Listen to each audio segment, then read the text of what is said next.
All right, next up, we got another really exciting prospect in this draft, Jack Leiter, right-handed pitcher out of Vanderbilt. I think it's pretty safe to say what this guy did this past year was video game stuff. You're talking about 110 innings pitched, 179 strikeouts, only 48 hits allowed, 11 wins, and I mean, you look what he did at the end of the year. You're talking about 4 postseason starts, 3 wins, and the only game he didn't win, he went 8 innings and struck out 15 against a team that very well could have won the whole thing in NC State.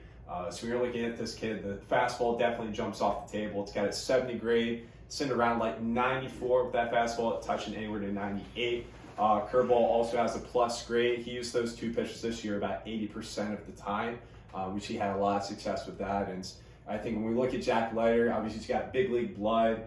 He's played at really one of the more polished programs in the country at Vanderbilt under a great pitching coach in Scott Brown.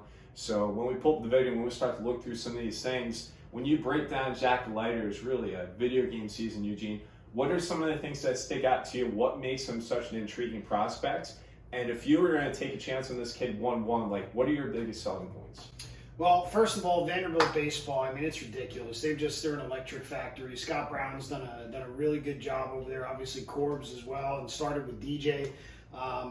Like when you get kids like this, this is a special kid, I think. More than anything, right? If we go past even the pitching and the mechanics stuff before we get into that, it's a special kid. Not only did he get to grow up on a big league baseball field, and there's a lot to be said for that, he was not this in high school.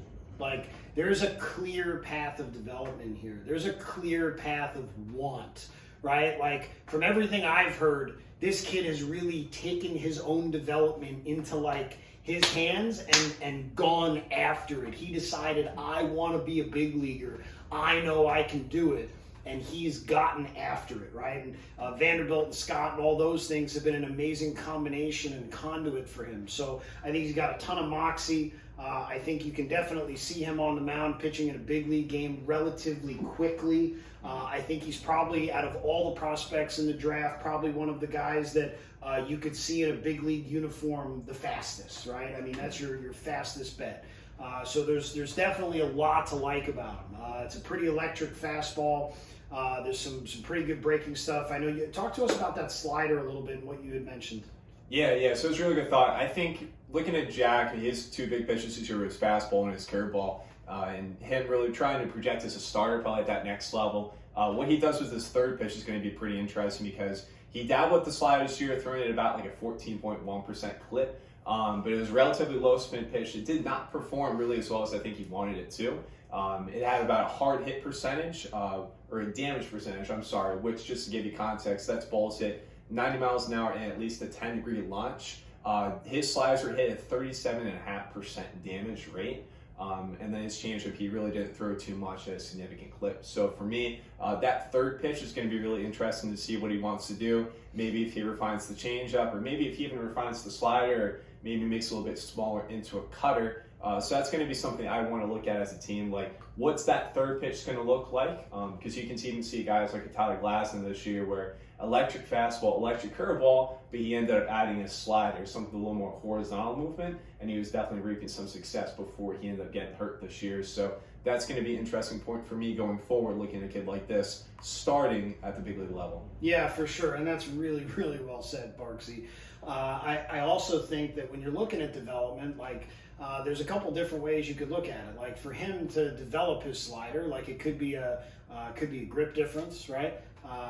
Could be a movement difference. I think one of the reasons that his slider might be a little bit of I wouldn't say it's a cement mixer, but I would say it's not sharp. It's not what it needs to be, especially at the big league level. If college guys are doing that, big league and pro guys, they're going to eat that for breakfast. That 37% is probably going to be a little bit higher.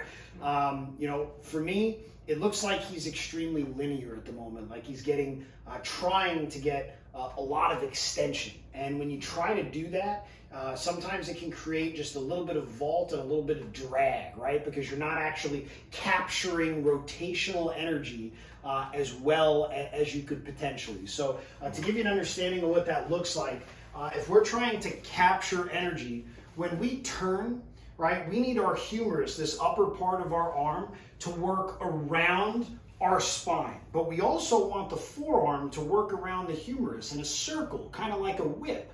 And the more that forearm matches the humerus and the better that circle is, the better the whip is, the cleaner the arm path is, the sharper the stuff is. So with him, if he's getting a little too much extension and he's getting out here just a little too much, now he's going to have to be this way instead of allowing it to do that, just because he doesn't have the space to get his arm up. So a guy like this and players that are as talented as movers as this, it's amazing when you start talking about player development, because some guys you can just like literally show them a video and then they can just say, oh, okay, I can do that. Or you can just tell them and then they could just do it. So, you know, working with top prospects, professional baseball players is always amazing, because it's interesting to see how quickly some of them can adapt and how long it can take others. So that's why when we're talking about projectability, it can be tough for a lot of people to be able to project whether or not this guy is going to be able to do this at that level, because they say things like, oh, if this guy just gets a little bigger, just gets a little stronger, you know, then the power will come, and then it never shows up, right? Or if he just gets a little bigger, you know, the fastball will come, but then the fastball never shows up or never gets any better. So this is a guy that I think is a safe pick right now to be a big leaguer. I think you can count on seeing him in a big league uniform. I think you can count on him continuing to develop, because I don't think he's going to stop until he reaches whatever he feels like his max potential is. This is a guy that you bet on as a person almost, more than anything else. You know, the moves are good. I think they could be even better, right? I think the stuff is really good. I think it could also be even better, but he's the one that you're really betting on. It's him. Yeah, for sure. So, and just to piggyback on that linear thought, I stumbled onto this video, and you can really kind of see in his catch play, watching guys and how they warm up and the routines they go through gives you a really good feel for the things that they think they're supposed to do in their delivery. So you can see in this video how Jack, instead of really capturing energy rotationally this way, you can see how the hand, the wrist, and the elbow climb a little bit above the plane of rotation. So you can see more of a linear movement this way, as opposed to more of a rotational movement. Yeah, his shoulders are going like this, and his arm is going like that, trying to throw the ball straight, rather than allowing it to work around the way that it needs to. And it's something you can see a little bit in his delivery, where if we get him into foot strike, so we're going to watch his front foot here. So his front foot is not in the ground yet, but his arm is up. This is a position we would want to see guys in when their front foot lands. So he's getting there a hair early. So when we actually get him into the ground, notice how his arm is starting to lay back a little bit early. So this could be a byproduct of maybe a linear thought of maybe trying to reach out and release the ball a bit closer to home. So he's getting to that position a little bit too soon, as opposed to holding his punch a little bit deeper and then unwinding. Because when we really look at the arm, as we're going to see in this next video here, you're going to see less of that kind of folding extension pattern, and you're going to see it start to work around and capture a little bit better, as opposed to what we saw when he was going through his catch play before the game. So that's just something to keep an eye on. If you're a team, this could be an interesting conversation where you just ask them, hey, what do you think you're supposed to do when you throw? And maybe having that simple conversation could be a really critical unlock. He's a very polished prospect right now, but even something as simple as that could be a really cool unlock that could help him become even more consistent at the next level. For sure, and it could be a million different things, right? It could be he's trying to reach out for extension. It could be he's trying to get backspin. It could be he's trying to stay on top, right? There's a million different things that it could be, but you know that he has the ability to do it. And when you watch the catch play considerably worse, like you see that he's trying to manipulate to be able to get things there. And again, like you said, fixing it could end up being something so simple like, hey man, when you throw a ball, you want to throw it before you want to start to throw it from deep, right? Before you rotate. When you rotate, that's when you're actually throwing. Right now, you're kind of softly rotating into it and then throwing from here instead of throwing it from back here. Maybe even something that simple, right? And then all of a sudden it's different, you know, because that stuff happens a lot. So, yeah, he's an incredible prospect. Yeah, incredible prospect. He's someone I really like. I think he's really a safe pick.